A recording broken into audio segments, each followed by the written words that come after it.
If you had told me a year ago that a two-time champion of the first division wasn't even in the first division yet, I would not have believed you, I think, with just the way things had been going up to that point. It's so funny because every tournament we talk about these guys that are showing up for the first time in the Makuuchi division and are going to have a great run, and often that's been true in the last year or so. But I don't think we realized at the moments when Onosato was that person that he wasn't just going to, have a close run and possibly win that tournament or the next one, that he would actually be the likely next Yokozuna, and already he's going to be an Ozeki within a few tournaments of his debut. It's incredible what he actually has become, and I guess maybe some people saw it coming because of his career as a college Yokozuna, but it's been really incredible. And after two Yusho wins now, I think we might be looking at our next Yokozuna in Onosato. What do you think?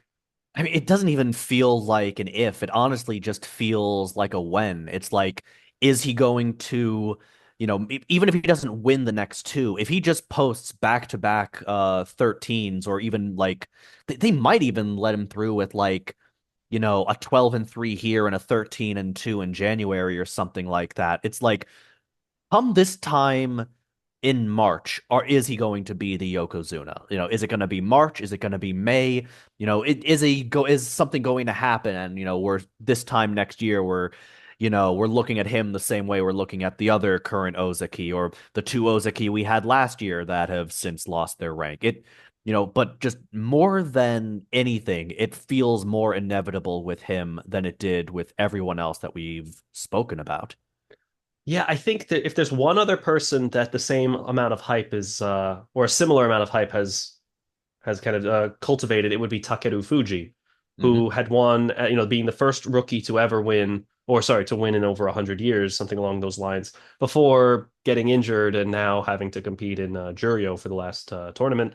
There's a possibility that he'll be back, and a lot of people see that as the most likely competitor for Onosato, the way things are going right now. I think maybe some people are forgetting a little bit that dips in performance, like we saw from Kotozakura and Hoshoryu in the last tournament, are usually outliers, and I wouldn't be surprised if Kotozakura, Hoshoryu are posting double digit wins, if not 12, 13 win tournaments next time around. But Takeru Fuji, a similar kind of story. He's really new to the Makuuchi division, only been in it once before winning it and then having to drop down to Juryo right after. So this definitely feels like something that we've been building up to for a long time since we've been doing this show, where we're talking about this changing of the guard.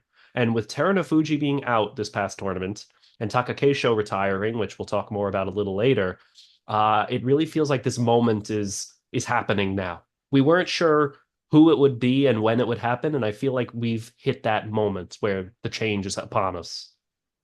Absolutely. I mean, back in July of last year, we thought it would be Hoshoryu who had finally reached Ozeki. Then, September rolls around and Takakeisho goes on his Yokozuna rope run for all that good it did him.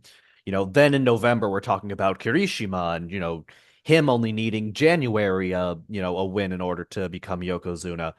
It's like, man, if you had told me a year ago, like I know I said it to start the show, but it's like, if we were having this conversation a year ago and you told me that this time next year that Teruno Fuji would win two more titles, a guy who was in Makushita would have won two first division championships, and that a guy would win a entire tournament as a rookie. I mean, like, what would there even be to say? Like, that's how it sounds crazy even now, and would have sounded absolutely insane a year ago with the way everything was heading. Yeah, it's definitely been a totally different year in 2024 than it was in 2023. To recap for people, in 23, the only peoples to win other than Teruno Fuji were at the time the Ozeki crew. You had Takakeisho with two wins in 2023, you had Kirishima with two wins, and you had Hoshoryu with a win. That crew seemed like the ones where eventually one of these three is going to be the one that rises above the rest and becomes the next Yokozuna. And at a time, people were speculating it could be Takakeisho when he was on his consecutive Yusho run last fall. And Hmm. then there was also a time where Kirishima looked like he could be that person after he had an incredible tournament in last November. And then 2024 rolls around. Terunofuji's back. He absolutely demolishes the competition in January before ducking out. And who steps in to replace him? Not Kirishima, not Takakeisho, not Hoshoryu, and not Kotozakura, who seemed like he would be that person. It was the new guys, Takeru Yep. Fuji and Onosato. And it's really not what we would have expected, but now I think the landscape is becoming a lot clearer of who's really the likely next Yokozuna to take over that mantle when the time comes.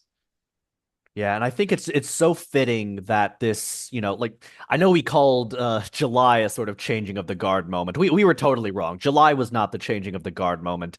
I think we're gonna look back and say September was the changing of the guard moment, and it's so fitting that we would refer to it as that because both Onosato and Takeru Fuji, two guys that seem like they are, not only primed to be great Sekitori for a very long time but also rivals for a very long time, are both walking away as champions in their respective divisions. So I think we're going to see a lot of Yusho between those two guys, providing that they both stay healthy, which becoming a bit of a problem for Takeru Fuji, not as much of a problem for Onosato, but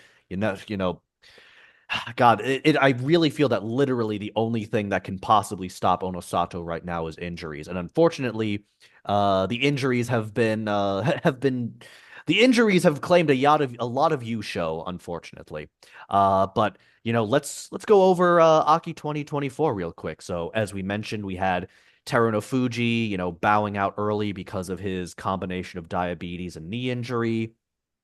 Our Ozeki are pretty much out of the race almost immediately. It really just turns into a race between Onosato and Kirishima from day one. It's like that there's guys like Wakataka Kage and the guy in Maegashira M10 through M17 who, like they're harvesting wins early, but you kind of know that they're going to fade late once they start getting the heavy hitters. So as far as I'm concerned, the entire U show was probably decided um, on day 10 when Kirishima and Onosato fought. And, when Onosato beat Kirishima off of a botched Henka, I was like, yep, this is Onosato's to win. And, sure enough, he really didn't stumble that much other than the final couple of days when it was already kind of sealed. Yeah, I think when you're talking about Onosato and his future, sometimes the best place to look to really figure out where that's going to land is his head-to-head record against people. And so Hmm. if we go through his record against, some of the his prime competition over the next several tournaments, he's 3-0 against Kirishima, which was his main battle in this particular tournament. Hmm. 2-3 against Kotozakura, so they're very split, but certainly not a bugbear that he has a particular trouble against. Hmm. And then 2-3 against Hoshoryu. So again, he can beat them. He might lose to them, but he could absolutely beat them. And those are really the guys that he's going to be facing against the most. The fact that he had one match against Wakataka Kage, who could be back in the Sanyaku by the next tournament, for all we know. I don't know if that really tells us too much, but I'm definitely looking forward to seeing them compete some more. But Onosato, he just seems like he has it all, and I think the thing that might benefit him the most when it comes to future Yokozuna bids, whether that's in the next couple tournaments or, a year, 2 years down the line, is the fact that he's already done it. And he's already done it Hmm. twice. I mean, we talk about this in sports of all kinds so often that the psychological challenge of getting that first win, that first championship, can sometimes be so much to overcome for certain people. And it can almost be something that just paralyzes you and your ability to compete at your own level and at your own best. And so the fact that Onosato got his win out of the way early, he's done it. I can't help but feel like that helped him do it the second time. He's already been here. He knows what it's like to compete in these final days against the absolute best of the best competition. And I totally agree, and I honestly think that's the problem with Kotozakura right now. Like, he is now, now that Takakeisho's retired and Kirishima is struggling to get back into the Ozeki rank, like he's the elder statesman of the Ozeki. He's been fighting the longest. He comes from the longer line of of sumo, with his father being an elder and his grandfather being a Yokozuna. Like the fact that he not only didn't win, but also just completely fell on his face in the second week. It's like I feel like the time to win one was these past four tournaments, and the fact that he couldn't do it, it's like I'm done with you. Like Onosato is going to be my new mandatory, Ozeki pick from here on out. Like until you figure out how to win a tournament, I'm not going to predict that you'll win one. That's my message to Koto Sakura and Hoshoryu to a lesser degree. I think Hoshoryu is has kind of just hit a wall as far as how high he can climb with the way his body's built. But that's a different conversation for a different day. So, anything else to add on Onosato before we do sort of a breakdown of the rest of the tournament? Just to say that, it's a really exciting moment because we were talking for so long about who's going to be that person to really step up. And I think we were saying maybe it's going to be Kirishima at one point, and we were definitely saying maybe it's going to be Koto Sakura at another point more recently.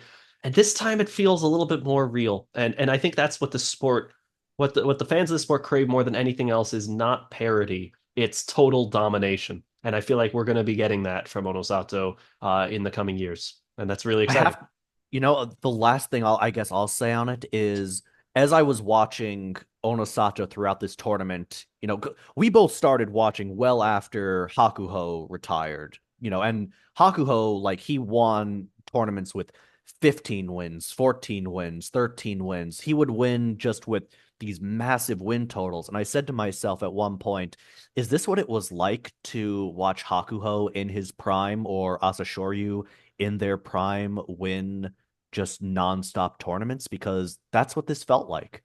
That Well, is what this felt like at various times. 2 out of 3 certainly feels like utter domination. Not to mention he had a solid record in the last one, solid anyway. But I'm sure we're getting a little ahead of ourselves, as is customary. When it Yep, comes yep. to the world of reacting in real time to sports. But it's an exciting moment, and I'm just looking forward to seeing him do it again as an Ozeki. I I would love that. Boy, I can't wait until a year from now when we find out that some guy who's all the way in Jonidan is already a Yokozuna already or something like that. Absolutely. Hello to us from the future. I'm sure you're listening back to this episode and laughing your asses off. Exactly. So who is there anybody in let's just point to the Maegashira ranks that really surprised you this time around? I think there's a few. There's definitely a few. I think a great place to start would be Wakataka Kage, who tied Oh for the yeah. second best record. I mean, I Mhm. can't say necessarily surprised. I think both of us picked him for our Kachi Clash predictions, and he obviously belongs in the Sanyaku ranks, if not the high M's. So we expected that he was a little lower ranked than he probably should be.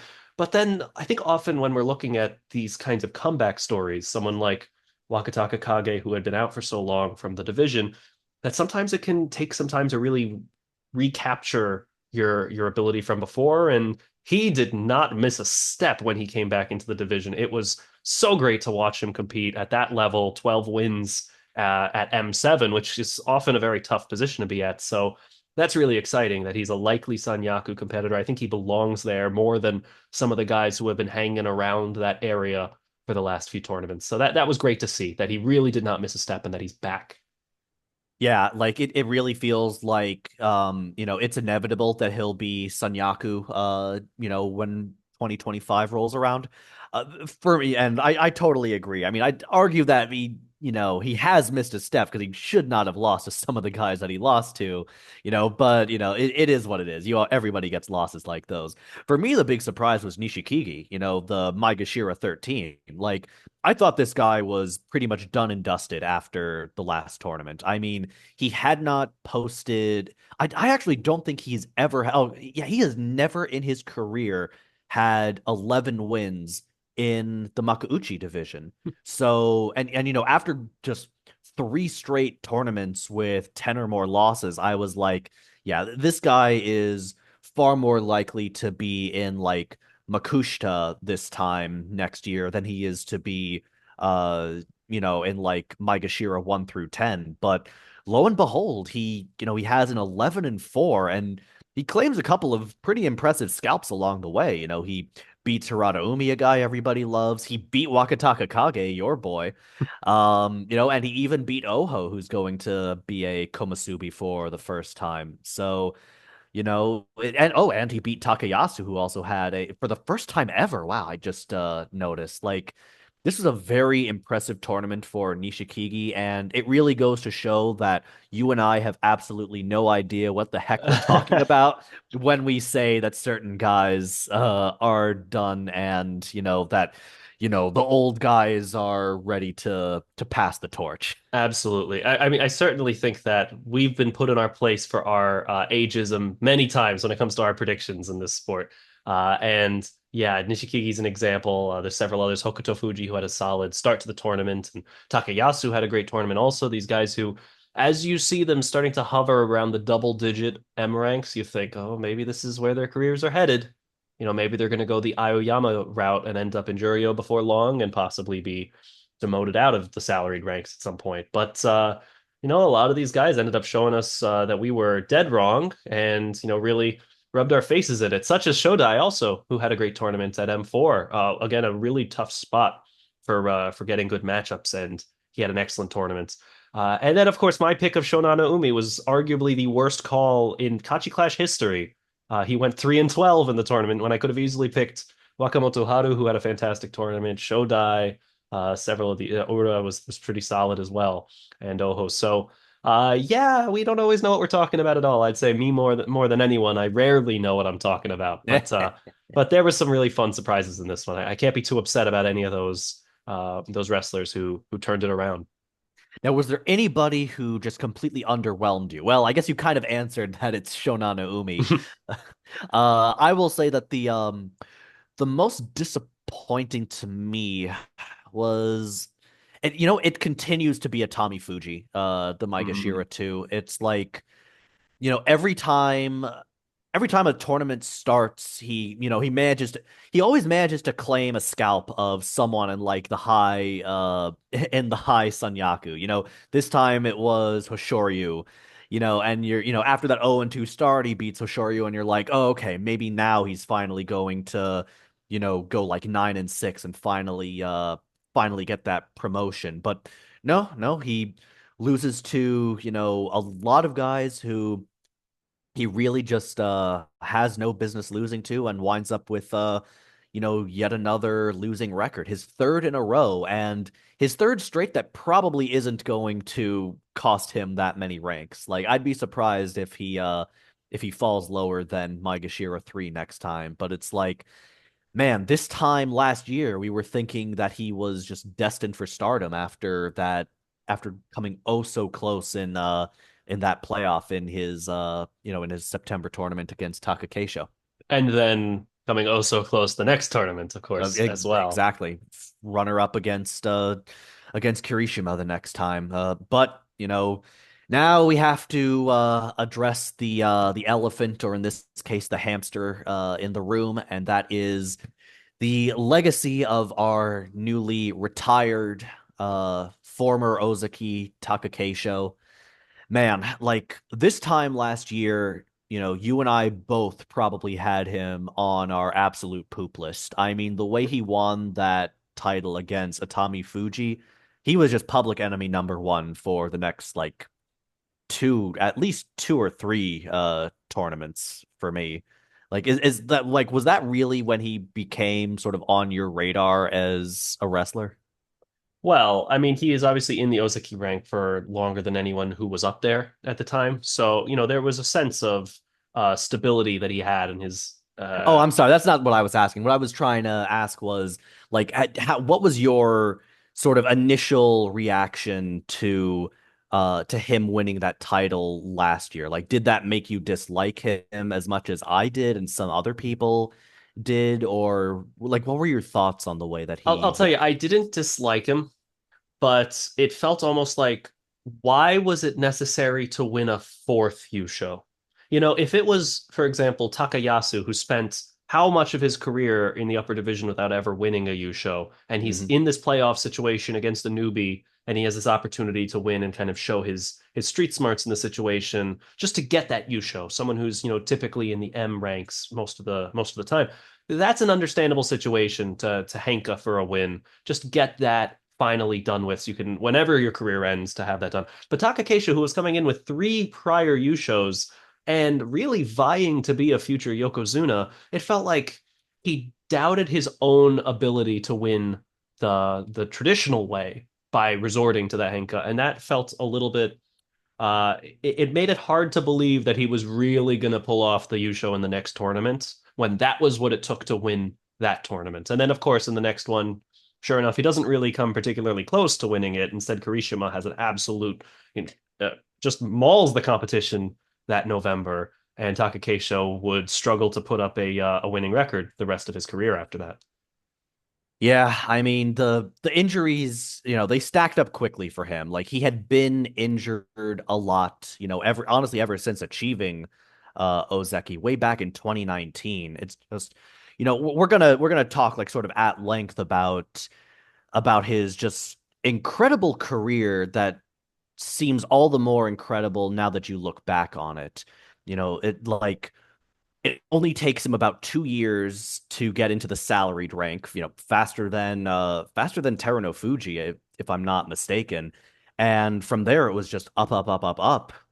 He is a full-on Ozeki within 5 years of entering Sumo, which doesn't seem like a lot compared to someone like Onosato, but it took a heck of a lot longer for most of his contemporaries to reach that rank. And at a time where everyone wanted a proper, everyone wanted a Japanese Yokozuna, what with Kizuna Sato sort of struggling to stay healthy, like he seemed like the heir apparent, but he wasn't promoted at the first opportunity back in 2020 when he had a Junyu show and then a second U show, and then the injuries immediately hit, and he was just never the same. He never had did have one back-to-back 12 win set in 22 and 23, but there was never really that sense that he was destined for Yokozuna greatness after that first missed opportunity. And it's such a shame because what I saw him do in March of this year after having been forced after going Kadoban in January, like the way he was so resilient, in battling through clearly excruciating neck pain to get that win over Kotozakura. It was like, yes, I'm on board with this guy right now. He is somebody that truly exemplifies this rank and just everything about it. And I from that performance, like I did a 180. I hated him for the way he beat Atami Fuji, but I loved him for the way he got that he got his winning record in March. And it's sad to see him go, especially the way that he did, what with it being, an injury rather than him deciding that, he'd had enough, Yeah, unfortunately. I think if anyone's interested in learning more about the injury he specifically was dealing with and, some of the repercussions of that injury and what made it so difficult, highly recommend checking out the Kinboshi Sumo page. They had a long episode discussing the injury and general neck injuries of that sort that Takakeisho was dealing with.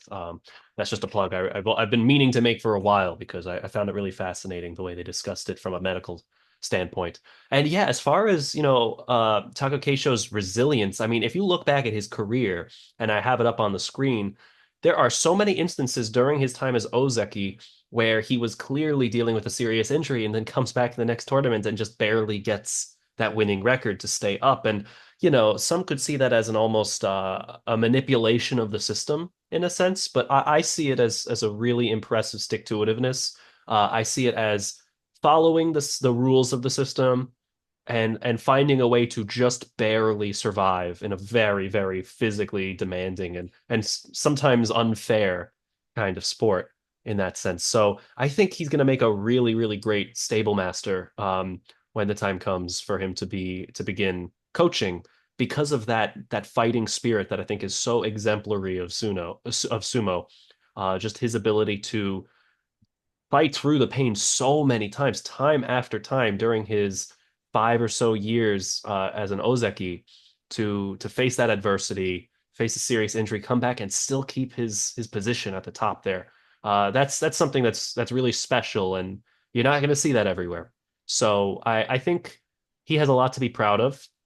And I'm glad that because he secured his elder stock, that he's going to be sticking around the sport and very close to it. And I'm very curious to see a couple years down the line what kinds of wrestlers come out of his stable. I think I could see them being very successful.